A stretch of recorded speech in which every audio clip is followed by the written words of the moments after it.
What could a business coach do for your business and your life? And I'll cover 5 unexpected things you may not know about. I'm David Ian Wood, Denny Crane, from Focus.ceo, and I've helped over 1,000 business owners to double their revenue, their time off, and their happiness. And I'd like to help you because I believe we should serve the world and be richly rewarded in return. Let's dive in. You may already know the common benefits of working with a business coach. Help with goal setting, making them clearer, more motivating, maybe even bigger. A sounding board, running your ideas past someone to see, does this make sense? Is this a good idea? Brainstorming ideas to come up with ideas together.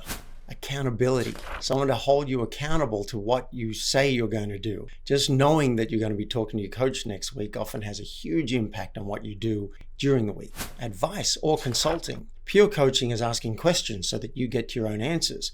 But if your coach has got 20 years of experience working with a number of clients, they might be able to suggest, hey, this has worked for clients in the past. Why don't you try this? Productivity and focus. Get twice as much done or triple what you can get done in the same amount of time. And if you're scattered, knowing what to work on, this and then this and then this, can really help you laser focus. So those are the common benefits. But here are 5 things you may not be aware of that a business coach may be able to do for you. Number 1, blind spots. We can't see what we can't see. We're going through life with blinkers on like a horse. We can't see to the left and right, and we figure this is the world.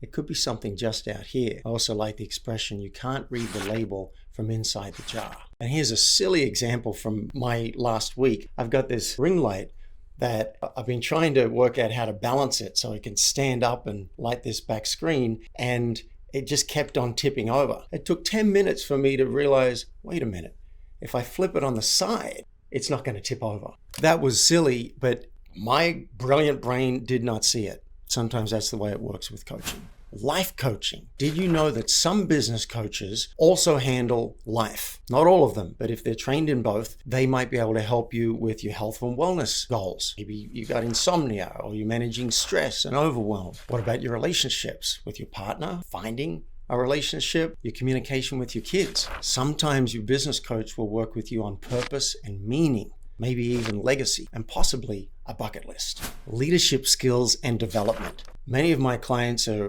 running their own business and they might be managing a team and they want to grow. They want to have a curriculum sometimes so that they're developing their leadership skills, perhaps building authenticity, revealing, motivating, holding their team accountable, firmly yet gently, practicing empathy, handling conflict, and coaching their team. I sometimes give my clients a list of 25 competencies and they pick their favorite ones that they want to grow and develop. Company. It's lonely at the top. That's true, and you probably know it. I've had coaches for 20 years myself, and I just love having someone in my corner that I can bounce things off, get encouragement when I need it, and have someone go, yes, that sounds great. I mean, who else in your life is really going to listen to all the ins and outs of what you're dealing with in your business and your life? And the 5th one is validation and encouragement. Most human beings doubt themselves. We're like, am I doing it right? Am I actually good enough for this? Even if we pretend we're confident. And there's so much uncertainty in a business. So having someone to say, that looks really solid, that's great. Having someone to say,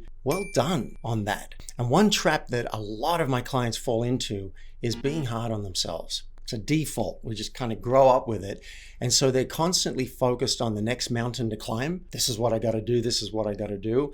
And the ego focuses on what's missing. Here's what I didn't do this week, and I feel bad about that. So part of my job is to help them focus on what they did do. Yes, we'll get to the stuff you didn't do, but what did you get done? Let's appreciate that and pat yourself on the back. The metaphor I like to use is, even though you got your eye on the mountain to climb, sometimes we've got to turn around and enjoy the view. And that makes the process a lot more fun, and where there's appreciation, there's growth. And a bonus one I'm going to smuggle in is connections. If your coach has been around for a while and they're successful, they probably know a lot of people. They might be able to introduce you to a great person to handle Facebook ads, or someone who does copywriting, or someone who'd be a good joint venture partner for you. So that's a quick run through of the common benefits and the unexpected benefits you might get out of working with a business coach. If you're now thinking, I think I'd like to work with a business coach, I created another video for you on how to find and choose the right business coach for you. And if you want to see if we're a fit, see if you qualify using the criteria in the description below. And if you do,